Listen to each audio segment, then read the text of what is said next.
Hello all, good morning. So in today's life skill education, we are going to see how a teaching trainer has gone through stress management in her classroom, and she is here, Christina from second year.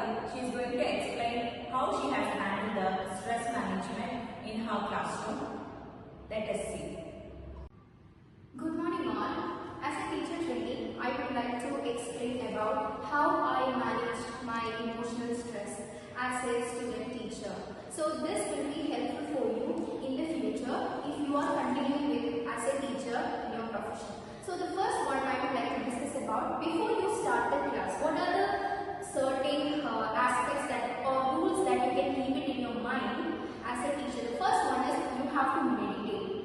In the morning itself, you have to meditate on the positive things. As a teacher, you are spreading positive aspects to the students. And the second thing you have to do is exercise. You have to mentally exercise.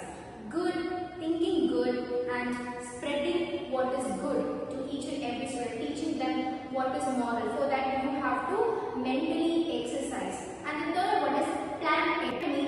Third one is plan ahead. What is meant by plan ahead? You have to prepare your instructional material and you have to take care, you have to write lesson plans, each and everything, and you have to carry teaching aids. These are the things you have to keep it in your mind before the class. Now we can focus about what you have to do as a teacher in the class.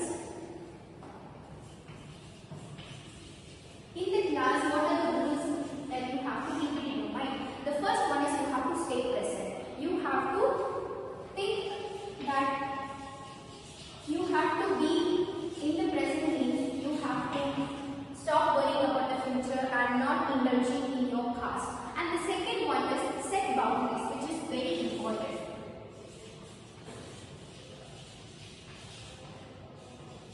Set boundaries means you have to say no to the things which is unnecessary. You have to tell the children that what is your stand as a teacher and what is their stand as a student. And then the third thing is take breaks.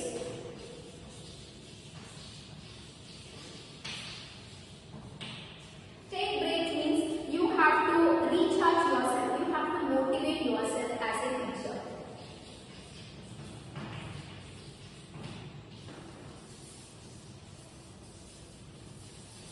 You have to motivate yourself as a teacher. So in the class, what are the things you can do? The first one is stay present, which means stop worrying about future and stop indulging in your past. And the second thing, you have to set boundaries.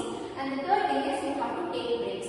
And now we can focus about what are the things that you have to maintain in long term. The first one is professional development. Teachers are not born as perfect. They are learning and growing to be perfect. The long-term goals as a teacher to manage your emotional stress. The first one is professional development.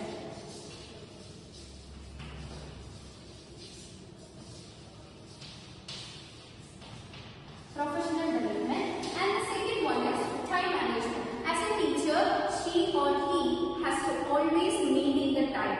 It's not just in school, in their daily routines and whatever they do, they have to discipline their time. And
will definitely increase our active learning in the classroom, which makes the students also participate in our day-to-day activities in the classrooms.